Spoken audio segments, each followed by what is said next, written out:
Please be seated. Professor Ian Olver will now bring us the message today, and it's responding to the word.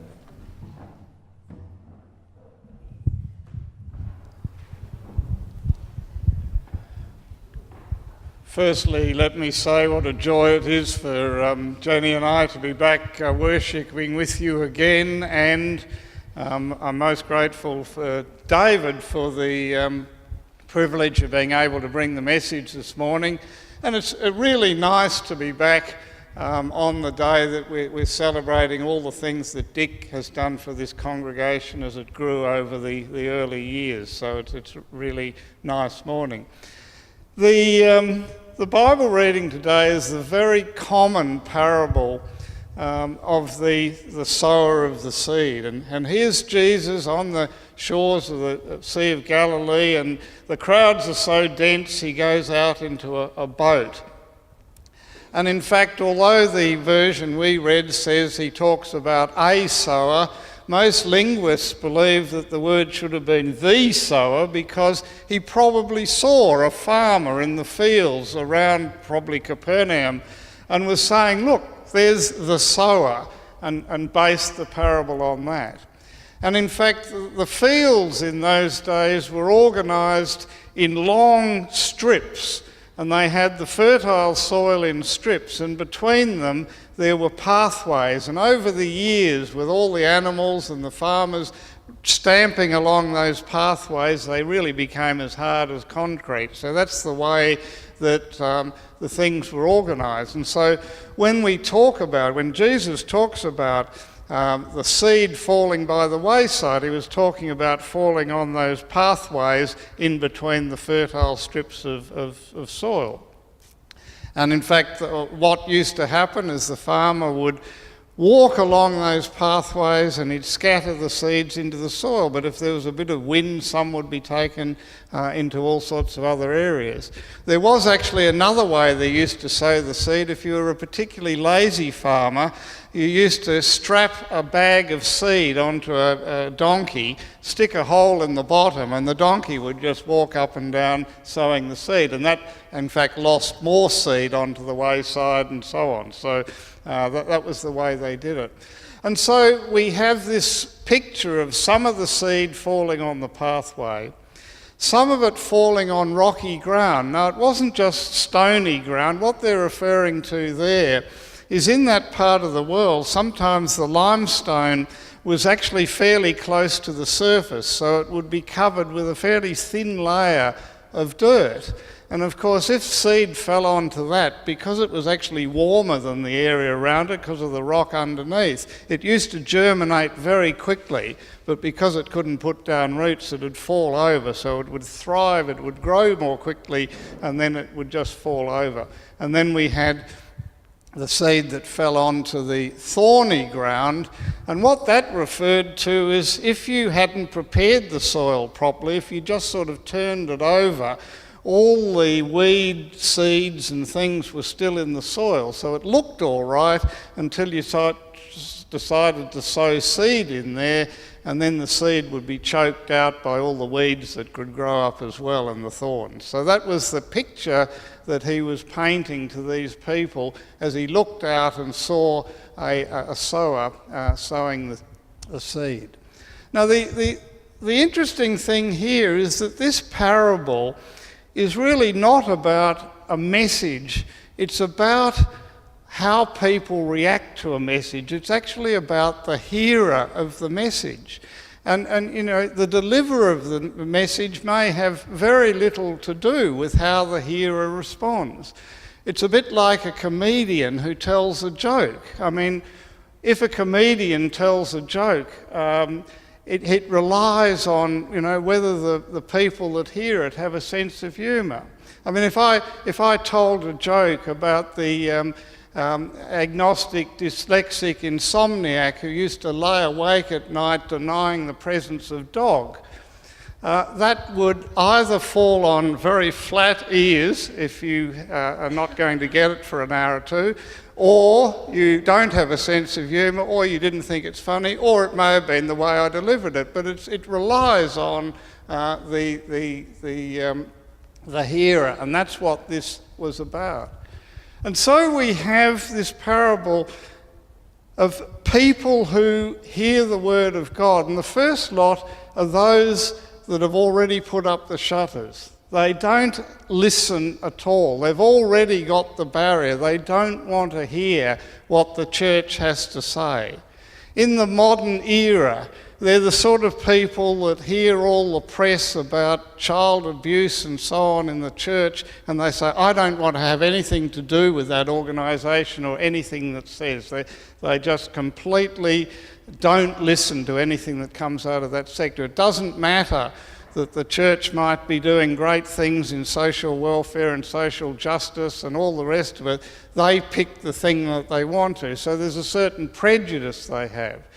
There are some people who simply don't want to be exposed to different or new ideas than what they have, so they just don't listen.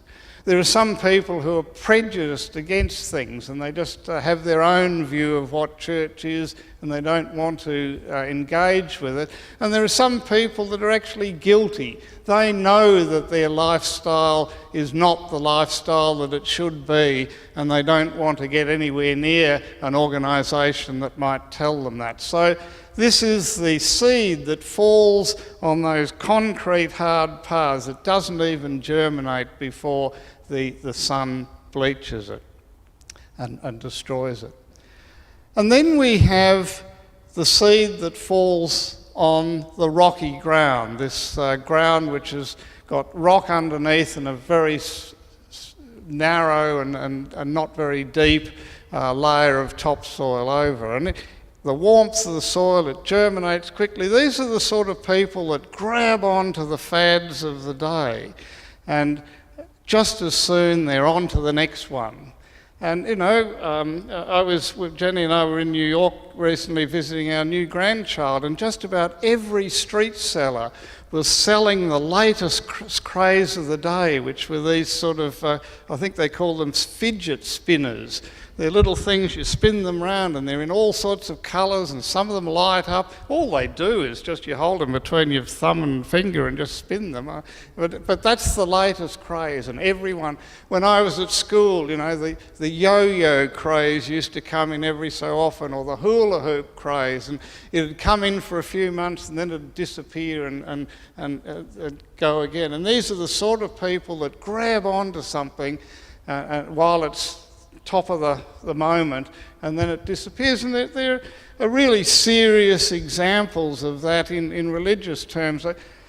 We had a young lady in a church in Adelaide who was I think she was in year 12, very attractive, very intelligent young girl, and she really got involved with the church. She couldn't get enough of it. She sang with the band.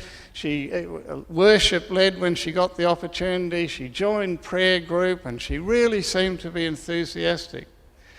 And a few months later, she went to university, and she hadn't been coming to church for very long. And the next time people saw her, she was dressed in the full head scarf and things. She'd met a young man from Egypt overseas, fallen in love, and converted to Islam. Now, I'm not criticising falling in love or even converting to Islam, but what I'm saying is that the great enthusiasm had no root. It was being dragged along by something that she'd found that was new and exciting and addressed some of the questions she had, but it had no root. And as soon as something else significant came along, this girl was drawn in another direction and completely dumped the first thing and went to the second. And we see a lot of that, unfortunately. Sometimes some of the churches that are more exciting in terms of the Hillsong type things, they can be very good, but they can also drag people along without necessarily rooting them down into the principles of the religion, and so it doesn't last for very long. So we've got to be careful in that. Again, no criticism of the way it's done, just a recognition that this is one of the things that can occur, like the seed that falls on the rocky ground. And then we have the seed that fell on the thorny ground, they call it, or the one full of weeds. And what happens there is the weeds actually grow quicker than the seed does, and it gets choked.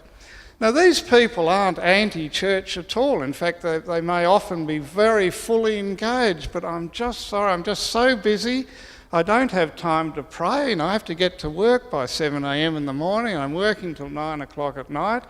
I certainly don't have time to read the Bible, and if I did, I'm on so many committees and doing so many good charitable works, I just don't have time anymore to spend a few minutes each day with God.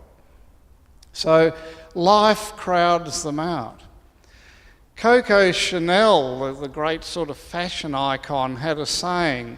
She said, "The best things in life are free. The second best things are very expensive." And how that applies here is that these people may be doing good works, but they're the second best things in life. And they're denying these people the opportunity of engaging with the best things, engaging with God through Jesus Christ. And so we have this sort of people that just get too busy with the affairs of the world to be able to thrive and to be able to root their life in something that would be solid and real and give them all the advantages that having the grace of God as part of your life entails. And so we've all seen examples of people who just get too busy for church, and sometimes they've just got to recognise that what their priorities are, because it's pretty easy to be dragged along by all the things you have to do in this world. And then there's the seed that falls on the fertile soil, and I'm going to use a real example with that, but first of all I have to go back to 1979.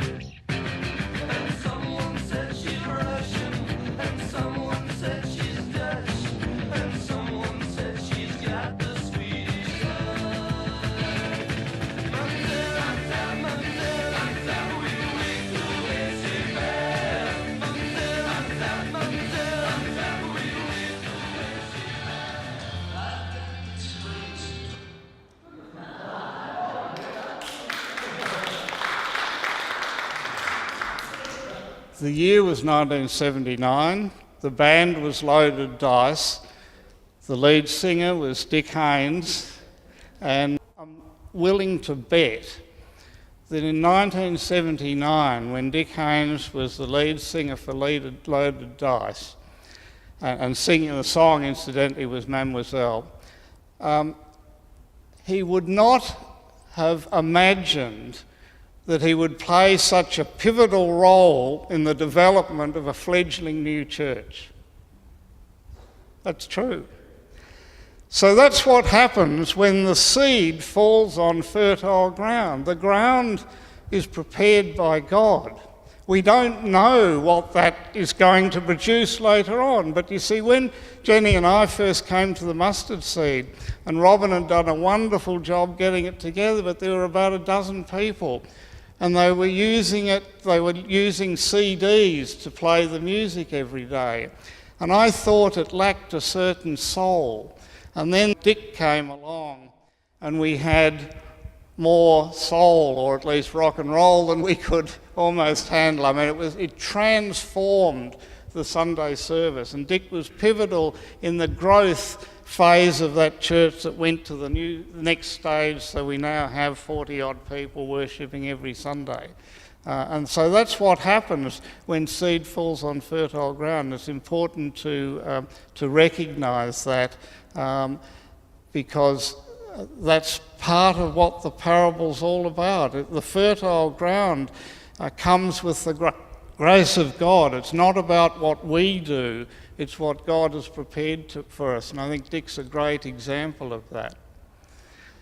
So there are other parts of the story, though. We've talked about it being a story about the hearer, but it's actually also a story of encouragement to the disciples, because they were going to be the preacher. And what they saw often was Jesus going out preaching and getting roundly criticised by the hierarchy of the day. They saw people not responding to the message, just like the seed that falls on the hard ground. And they must have been discouraged because they were the next lot to go out. And Jesus was saying no, because what you want to focus on is the fertile ground, because it is absolutely assured that if the seed falls on fertile ground, it will flourish, because this is the ground that Jesus has prepared for us. And this is where our full potential will be recognised. And it's very interesting, that although that was a thing of encouragement, the preacher also had to know that they may not see the results of the preaching. It may not be an instantaneous thing. And again, if I can draw on an example from this congregation, if you know the story of Bilal, in his early days in Australia, he came across a couple of sort of single Christian evangelists, almost backpacker evangelists, if you like, who sat down and talked to him. And they would never have known that he has now become a valued member of the congregation at the Mustard Seed, a Christian congregation. They just had a chat. They shared what they knew about Jesus with him in those days, and they never saw the fruit that it would bear. But the story, the parable of the sower, tells the preacher that they must have confidence that when they preach, that when they help fertilise, if you like, that fertile soil, that it's inevitable that good will come from it. And that's the message we have today. Now, a little bit further on in Matthew 13, in verses 31 to 32, we actually have Jesus talking about the example of the mustard seed. And, I've actually preached on that here before, and it becomes the sort of signature verses for the mustard seed. But in fact, today's reading could be equally as important, because each of you at the mustard seed have fallen on fertile ground. And what that means to each of you is that you're absolutely assured that your talents will be nurtured and that you will have something to contribute to God, to the church, and to your community. And so I think that's an inspiring message from the parable of the sower. Amen.